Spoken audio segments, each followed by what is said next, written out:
We're recording the first of our specials whilst we're off-air researching, recording for season 2. And this was all inspired by the Lady of the Lake episode, I think. Yeah. Where I was talking about the Lady of the Lake and how King Arthur keeps coming up because apparently he's everywhere. Mm-hmm. And you mentioned... I inherited a tarot card deck from my grandmother. The card deck I inherited was the Hallowquest Arthurian Tarot. Mm-hmm. So all the tarot cards are kind of based on the myths and legends of Arthur. Mm-hmm. So I think whilst you were recording that episode, we were talking about the Lady of the Lake, and I was like, do you know what? I'm sure I have a Lady of the Lake card, which prompted me to go dig out the books and card I inherited. Do you believe in tarot cards then? So, no. I don't believe that they are any kind of predictions of the future or there are any spiritual influences on it.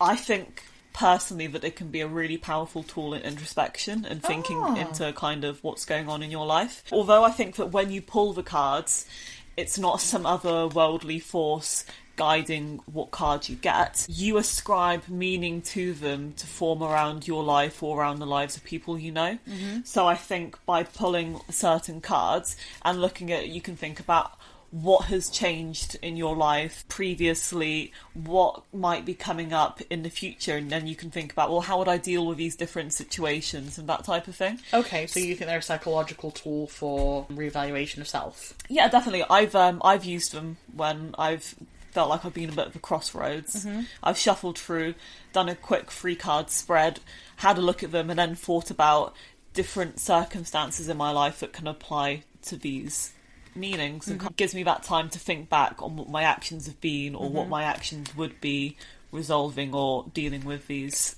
different scenarios.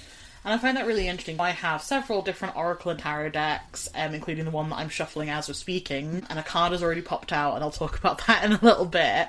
So I thought it was really interesting that you seemed open to tarot despite being such a skeptic on the spooky wooky side of things. Yeah. We're going to do a little reading for you today using my Cats of Tarot deck, which I got from the Morbitorium. Alright. It's a really cool little shop, and I love this tarot deck so much. It is super accurate for me, and I'm very excited to see what we get for you. So just we've spoken a bit about what my beliefs with tarot are and more that I think we ascribe meaning to them. Mm-hmm. Could you tell me a bit about what you believe is happening during this process? Sure. So my backstory with tarot is that I am actually quite new to tarot, and I've always been very, very scared about tarot because my mum growing up was a thorough believer to the point where she actually slept with tarot decks under her pillow, and she had horrendous nightmares when she was doing that. So I was always very nervous about tarot. But this is a really cute deck that's full of cats and ribbons and bells, so nothing can go wrong, right? Sounds about right. Tarot, I find, in my personal opinion, is all about you're gonna hate this, the energies of the world and the spirits from beyond trying to reach out and give you messages. Okay. So, for example, I have a fairy oracle, and that's where I started off, and that's the fairies reaching out to give you messages. An angel oracle deck might be to do with the angels. Tarot, I think, is a little bit different in itself. I do find that different tarot decks have different personalities. Okay. So, my fiance's tarot deck holds nothing back and absolutely reads them for filth. I remember your fiancé doing a reading for my partner, and it said he was going to have many, many children. Well, you never know. That still could happen. Oh, God, I hope not that many. But, yeah, so I have an interesting experience with tarot, but I'm trying to sort of get more better into it. And let's see what we can do for you, shall we? Yeah, definitely. I'm going to keep shuffling now, and I'm just going to sort of either let a card jump out at me, or I'll pull 2 more for you. We'll do a classic 3-card spread.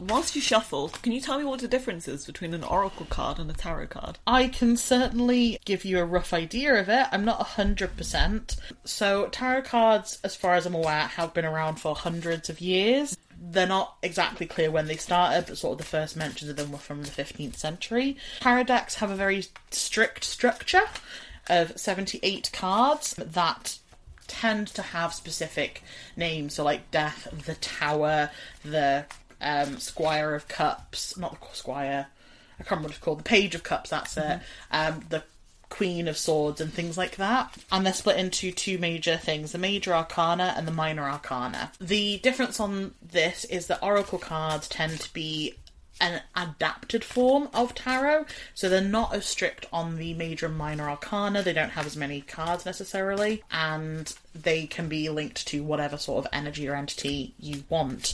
They often have unique vision or symbolism and will focus on like a theme more than anything else. So for example, I've got an oracle deck that's on crystals, and I actually find it less of an oracle deck and more of like an information deck. Oh, okay. Because on the back of each card it's got a lowdown of the different crystal and... oh, hello! That's a card that's just jumped out there. A lowdown of the different crystals.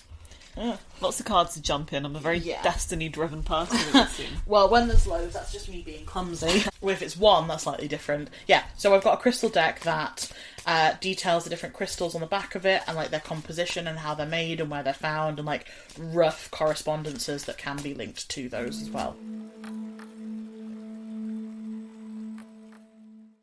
Whilst you were speaking, a card popped out called Strength. Is it referring to my very, very big biceps? Must be, surely. I say flexing at rocks. Do you want to describe this little card?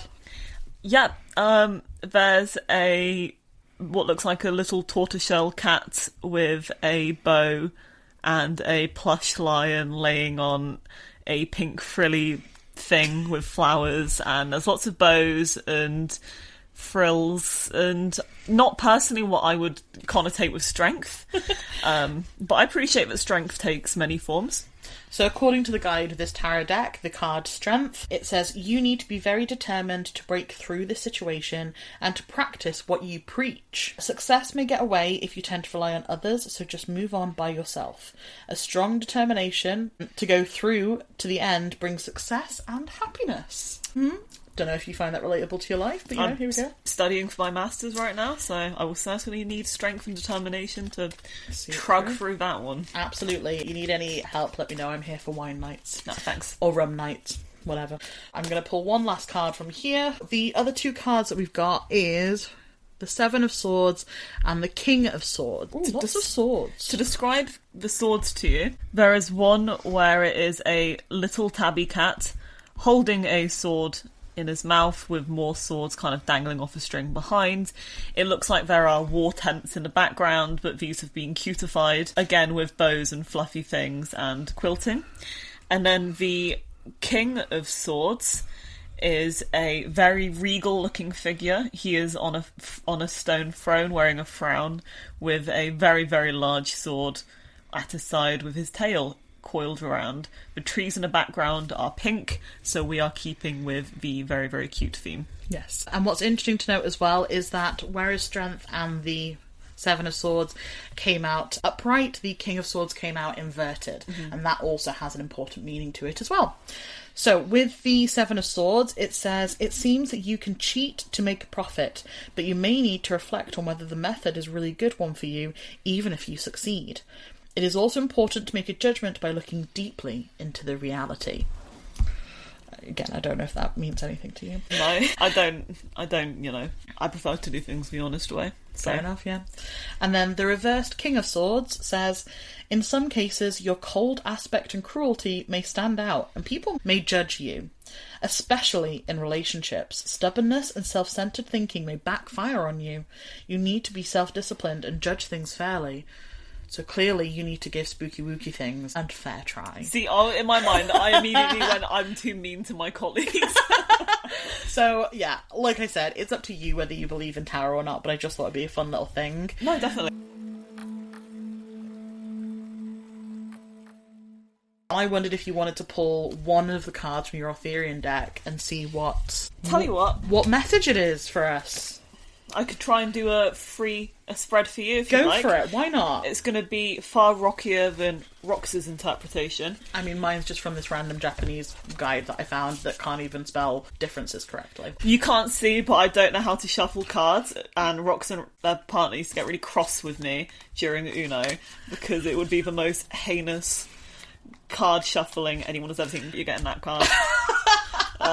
This is how we do it here. This is... Well, you think it's spirit guided, so... Well, I mean, yeah, you are just smooshing them together and hoping that they'll slide in.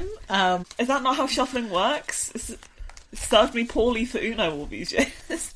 If it works, it works. Whatever. Right. So we've got 3 cards. So we have 3 cards. I will say that for the Arthurian Tarot deck, they do not have reverse meanings ascribed to them. It is very specifically stated. These cards are really interesting, though. They're very Art Deco-y around the outside, I think, with their, like, swatches of brushstrokes on the back. Yeah, I think that makes sense. I'm pretty sure these are from 1990. But I said, they were my grandmother's cards. Was your grandmother very witchy? She was very spiritual. I think she didn't really ascribe to religions per se. She had beliefs in higher powers, but she wasn't sure what those beliefs were. Okay. But she did very much believe in ghosts and spiritual influence and kind of the idea of another side. Okay. Which might be why I'm slightly more softer with tarot, because, you know, it was something that my grandmother clearly believed in, so I'm not going to judge it as harshly. Yeah. But I think it is personally more of an introspection tool. Cool. So that being said, we will turn over the first card. Let's have a look. Spooky. The Stone Hallow. So this, to describe it, looks like a... This can be a really specific reference, but in, like, the Isle of Orkney, there are, like, some tombs and stuff that have been built by Neolithic people to line up with the solstices and things like that, and it looks like the inside of that. Like, a stone tunnel has been built and created, but then in the tunnel leading towards darkness, there is, like, a pristine black and white chessboard, which is interesting because I don't know how to play chess. In the earth of an underground cavern, the wood cunning board glows with power. The board was one of the prime treasures of the Isle of Britain. Whoever possessed it or played upon it was likewise part of an archetypal movement within the land itself. So the meaning ascribed to this card is wisdom, spiritual treasures, consolidation and establishment, attainment, fulfillment, prosperity, the faculty of sensation or instinct, and mother wit. So this makes me feel like it's telling us we're doing a really good thing with this podcast. It's going to go far. It's going to be great, right? Sure. You know, I think we should consider times in the past where we have made decisions and have acted on previous wisdoms and kind of made these solid decisions based on information around us. And considering, I'm pretty sure it's the past for that one. Yeah, so it tends to go past, present, future. Yeah, so it's the past, so I think it's looking to the wisdoms and things we've learned previously and how we can continue to use those in the future. Cool. So now we're going to do the present. The Grail Queen. This card looks like, imagine like a sea cove, a beautiful blue wave behind it. There is a lady stood... Oh my, okay, I've just seen that. Stood in the middle of this sea cove. She's wearing a green cloak, a purple dress with a golden crown on her head, her long blonde hair flowing down to her shoulders. But she is also holding a cup in front of her womanly area that is pouring, I'm assuming this is supposed to be wine, red wine onto the floor beneath her, which is spreading out in trails around it. The official description is... Before a rough-hewn doorway in a cliff wall stands the Grail Queen. She pours out a cup, and 5 streams of wine flow out of it. In Celtic tradition, the wall of knowledge had 5 streams which flowed from it, each representing one of the 5 senses by which knowledge is acquired. Cool! And the depth of her emotion marks her as the upholder of the Grail. Now, what I think is really interesting about that, it goes on about truth of knowledge, but then it talks about sympathy and being intuitive and kind of all the emotional aspects that people really like to try and separate from hard facts.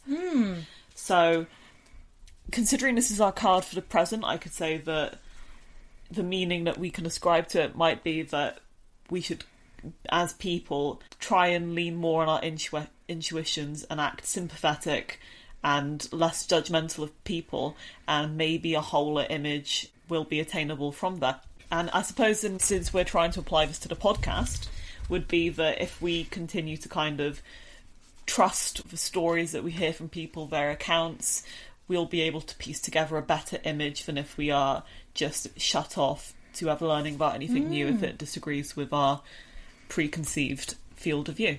I like it. Cool. Yeah. And the future. The future. The round table. This is a picture of an eyeball, really, really close up, and in the pupil there is Stonehenge with a red and white spinning disc above it, and then the grail surrounded by 11 different stars. It might be 12 stars, I might be wrong there. I think the round table is actually some of our major arcana. Okay. So the description is, we see through the pupil of a hawk's eye a great plain on which is a henge of great stones, and within the circle of swords. Above the henge is the round table. Above the round table is a circle of stars within which is a crystal cup. Whatever is planned, discussed and experienced at the round table is manifested through the land itself. We see here these three tables superimposed upon one another. The stone circle of an ancient sacred assembly, the round table of a medieval Arthurian legend, and the starry circle by which is the gathering point for all the archetypes who meditate powers from the Grail. When all three tables are aligned, then the levels of life are likewise harmonised with the cosmic laws governing our worlds. This has been quite a mouthful, actually. Yeah. This card the meaning ascribing to it is evolution, cyclic change, sequential patterns which result from any actions, adaptation and incarnations or manifestations of a project. The passing of a concept, projection or relationship to another phase. Cosmic law or karma. Interesting.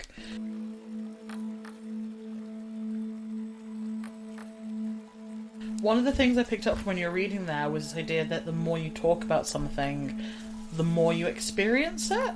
Yeah. So I wonder if the more we keep talking about this kind of stuff, the more it's going to factor into our lives and the more we might see things. I know you spotted quite a few ABCs today.